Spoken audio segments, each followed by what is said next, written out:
It all began the night before Claire was murdered, the night that bastard flew in here.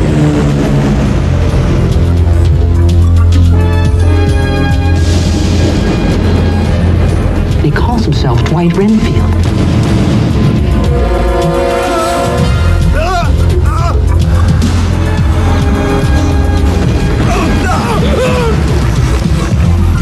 He ain't no man. We gotta get a lead on this guy, and we gotta get one soon, otherwise we're fucked. Turn around while you still can, Richard. I don't want you here.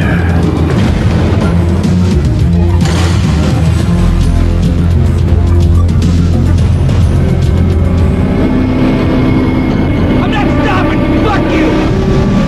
Stephen King's latest nightmare, The Night Flyer.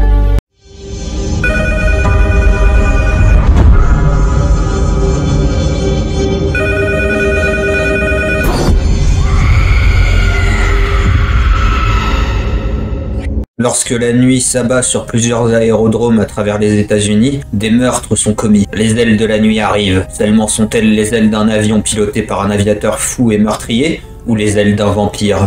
Richard Dees, un journaliste chevronné, extrêmement cynique, est chargé de l'enquête. La jugeant au départ indigne, il se retrouve très vite pris dans l'engrenage et la course au scoop, voulant à tout prix garder son statut de numéro 1 en trouvant l'assassin, avant la nouvelle arrivante de la boîte, la jeune Catherine Blair, naïve mais déterminée. Rentrez chez vous au plus vite, sinon je vais m'énerver. Je veux pas qu'une pétasse comme vous m'emmerde dans mon enquête.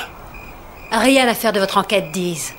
J'ai aussi mes sources. Réalisé par Mark Pavia, Les Ailes de la Nuit est l'adaptation d'une excellente nouvelle du King, de l'horreur Stephen King, ou Stephen King si vous préférez à l'américaine, nommé Le Rapace Nocturne, et paru en juin 1988 dans Prime Evil, qui est la collaboration de plusieurs auteurs, entre autres le père de Pinhead, Clive Barker. Puis publié une seconde fois, dans le propre recueil de King cette fois, Rêve et Cauchemar en français. Un recueil que je vous recommande chaudement, car si l'on présente avant tout King comme un grand romancier, c'est aussi avant tout un maître de la nouvelle horrifique, comme pouvait l'être son inspiration, feu H.P. Lovecraft. Puisque tout comme ce dernier, King se fait un malin plaisir à écrire des sortes de thrillers fantastiques, des enquêtes dont les investigateurs plongent jusqu'à la folie.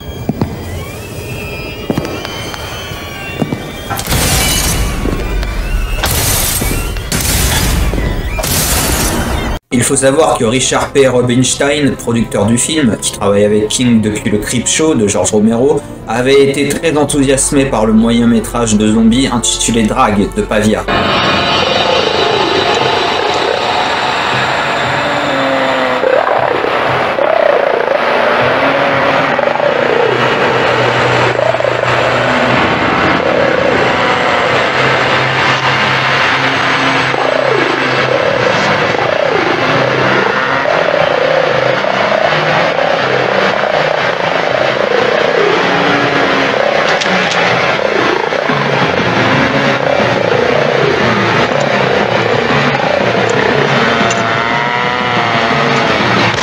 King et Rubinstein ont décidé que c'était donc l'homme parfait à engager pour ce film. Préparé minutieusement à l'aide de storyboards ultra respectueux du matériel de base, le film de Pavia est un véritable travail d'orfèvre au niveau de l'adaptation, suivant avec précision et beaucoup de fidélité le récit de King. La réalisation, elle, est cela dit, sans éclat. Extrêmement télévisuelle, ne vous attendez pas à voir des magnifiques plans aériens, des idées de mise en scène poussées à travers la vision du vampire ou du gore à gogo, pas de séquences haletantes, de course-poursuite ou de scènes d'action. The Night Flyer ressemble à un téléfilm du dimanche, somme toute pépère, mais avec, il faut le préciser, un budget serré d'1 million, donc le résultat reste un petit miracle. Loin d'être un point totalement négatif, beaucoup d'adaptations de King sont dignes de la télé, et ça n'a pas empêché le hit de Tommy Lee Wallace de devenir un véritable objet de culte. Jette ton aérosol et viens dans le sous-sol.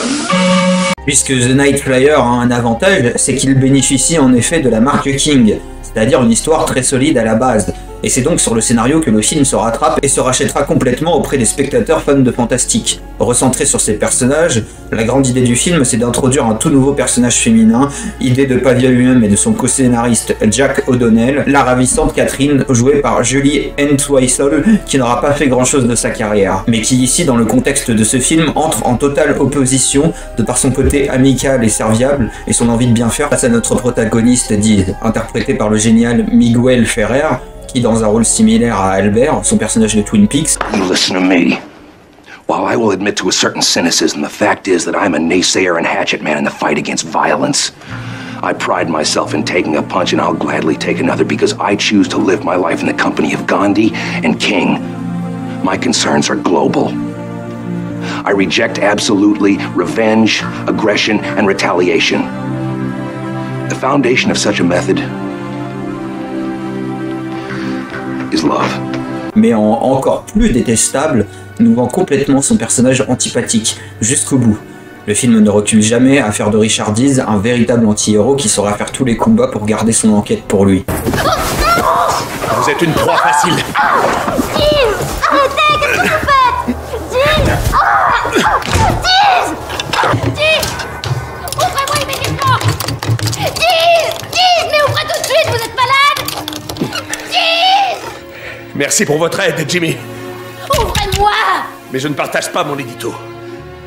Et je ne partage pas l'oiseau de nuit non plus. Sa devise devient alors toute l'ironie du film lorsqu'à la fin elle se retourne contre lui. Sans vous spoiler les circonstances exactes de cette fin qui est vraiment le point fort du film, qui change grandement de la nouvelle originelle, la finalité c'est qu'elle amène Catherine, au départ innocente, à finalement adopter la devise que Dees lui a répétée depuis le début pour pouvoir réussir dans un milieu à la fois misogyne et extrêmement opportuniste, prenant sa place de rapace pour atteindre le succès. Ne jamais croire ce que vous publiez.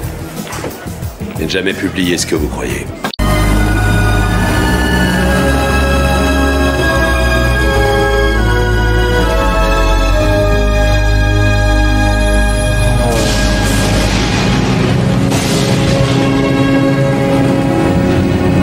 Ne jamais croire ce que vous publiez. Ne jamais publier ce que vous croyez. C'est là que l'allégorie de The Night Flyer est très forte. C'est un film de vampire, somme toute classique en apparence, bien que réimaginant le mythe à la manière d'un Tom Holland, avec un vampire, vous avez dit vampire, dans un contexte moderne. On retrouve tous les codes, agression la nuit, marque au cou, sang aspiré, et même un hommage appuyé au vampire classique et au Dracula original de Todd Browning. Un mec qui se prend pour Superman, se pose sur un aérodrome désert au milieu de la nuit. Il tue le premier pauvre bouc qu'il voit passer par là. Il vide le Maccabée de tout son sang, puis il redécolle à la recherche d'une nouvelle victime. Et il se fait appeler Dwight Renfield.